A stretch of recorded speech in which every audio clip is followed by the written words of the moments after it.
Hey everybody, I'm getting ready to clean out my quarantine tank. My regular viewers will remember that not long ago I had some unkillable strain of ick or something going on in there. It was a battle that I went through over a month. I think I know what that was now, and I don't believe it was ick. I will be doing a video about that at some point in the future. I just never seem to get around to being in the mood to doing that, but I will be shooting a video about that. I think I figured out what was going on in that tank, or rather I think one of my viewers figured out what was going on in that tank and sent me some good information about it. So we'll talk about that coming up here in the very near future. But today I want to get in there and clean out the quarantine tank. I've not done anything to it since that episode was over and I got all the fish out of there. The water level is down about 3 or 4 inches just from evaporation, and the tank is just a filthy mess. I do have one really big ram's horn snail that I've seen crawling around in there, and it is so big, and I've been watching it for a couple weeks now.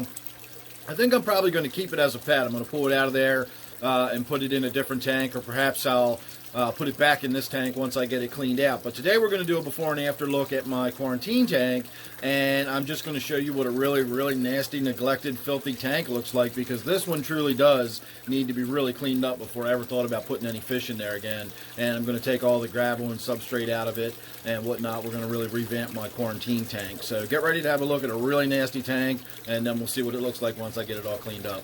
Alright, there you go. If you see all that brown stuff that's on the glass, that is actually from the medication I was putting in there, the Ick Attack. The first medication I was using, that's an all-natural medication, will leave sort of brown staining in the water. So as it evaporates out, it will leave the sort of brown bubbly stuff along the surface, and that's what that's all from. So once we get down into the tank itself, the water itself probably doesn't have very much in the way of nitrates or anything, but the tank itself is covered in cyanobacteria to the point where if you see all those light colored spots, those are gas bubbles that are trapped under the surface of the cyanobacteria. You can see them a little more clearly up here, that those are bubbles. So that is not really pearling in the true sense that the bubbles are exposed to the water. Those are bubbles because they're trapped under the layers of cyanobacteria. That's how gross that is. Oh, look, if you look behind the heater back there, there's my snail I was talking about. Look how big that thing is. So I'm definitely going to be keeping that one. And just in general, I mean, you can see here on the sides, that's all cyanobacteria, those sheets. It's actually starting to come off by itself and peel up. And then again, those bubbles are gas that's trapped under there. So any, algae or cyanobacteria, it's photosynthesizing, so it is producing oxygen.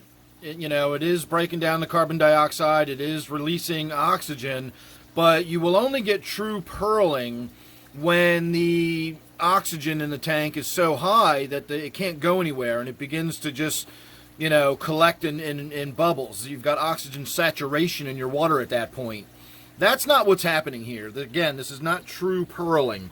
You can see that air stone allows for tons of gas exchange. There's no way the oxygen would be building up in the water to the point where I'd have oxygen saturation. Not to mention I don't have enough light or nutrients in this tank to allow for pearling.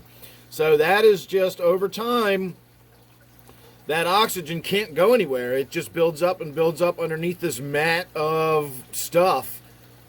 And that's what you wind up with, is just all these filthy sheets of stuff with bubbles of gas underneath of it. So there you go. We're going to go ahead and pull that all apart, get it all cleaned up and put back together, and we'll see what I do with it on the backside. So consider this your before. Alright everybody, we've got the tank emptied right now, and I want to take this opportunity to drive home a point that I often make. I'm always talking about nitrates, and I'm mentioning how they're not as bad for your fish as a lot of people make them out to be, and nitrates aren't anything to be too overly concerned about, and so on and so forth. But again, there's just it's always more complicated and nuanced than it might appear. So let's look at how disgusting the inside of this tank looks for a moment. We can see Cyanobacteria is covering everything. SpongeBob's house is covered in cyanobacteria. That little faux waterfall thing is just gross, covered with bacteria, or cyanobacteria. Some of these brown clumps in here are rotted capita leaves or capata leaves, however you pronounce that. This right here is a Marimo moss ball that's covered in cyanobacteria. That's just a rock that's covered in cyanobacteria. So visually it looks absolutely awful, but that's what the nitrates look like, and that actually looks more red on camera than it really is. That's about 20 parts per million nitrates, and that's not much. If I were just to have tested the water in this tank, I'd say, well, that's fine. The fish are okay in it, and indeed they would be. Again, none of that stuff in there is harmful to fish. It just looks disgusting. Now, if you let your cyanobacteria get way out of control and you don't have any kind of air stone, then you can get into issues where you experience dead zones or oxygen deprivation based on the amount of cyanobacteria you might get in the water. That's unlikely. Again, you'd literally have to almost have like mats of it floating on the surface before you got to that point. As gross as that is, that water wasn't bad in the nitrate sense. So now I'm going to talk about the opposite end of the spectrum that I normally do. Normally I'm saying nitrates aren't anything to worry about, and so on and so forth. And the other end of that spectrum is I'll hear people say, oh, I've got this planted tank and my nitrates never get above 20 parts per million, so I never have to do a water change. Now you tell me, do you think this tank needed a water change? Nitrates didn't say so. I could have just said forever, oh, this is 20 parts per million. This tank doesn't need a water change. So there's more to water changes and cleaning your tank than simply removing nitrates from your aquarium. In this case, even though the water was perfectly healthy for the fish to be in, it might not have been. There could be all kind of bacterial loads. I've got so much mulm and crud and gross stuff down in that gravel. I don't even know when the last time I moved any of this stuff out of the way. I bet if I had lifted this up while the water was still in there, there would have been bubbles on the inside of it just from the gases collecting on the inside of it. So again, nitrates were fine. The water in that sense was fine. But there's other stuff going on in the tank. I don't know what kind of mineralization I had left. I don't know what the the redox potential in the tank was probably getting pretty low over time. There's more going on in your tank than simply nitrates. So while you don't have to panic over high nitrates, it is probably a good time to do a water change if your nitrates are getting high. But just because you've got low nitrates doesn't mean you can skip your water changes either. You still have to get in there and do maintenance. And of course, all tanks are different. Some tanks may only need once or twice a year having water changes done, depending on how they're set up, how they're fed, how they're stocked, so on and so forth. So again, it's always layers more complicated. No matter how many stones you turn over, there's always going to be more stones to turn over when you're doing this kind of stuff. So I just wanted to take the time while we had this tank looking all gross like this to give you a good look at how nasty a tank can look and still be clean from a water point of view. So let me get on with cleaning all this nastiness out of here, and we will see, I don't know, maybe we'll shoot some of the process of me cleaning it out, dumping the stuff out of there or something. I don't know. Sit tight. Alright everybody, here's where we stand right now. I was going to rinse out the tank, which I did outside, and I used the hose to blast out as much of the physical cyanobacteria and stuff that was on the glass, and I got it down to basically just all that really hard green spot algae, and there was a lot of it in there.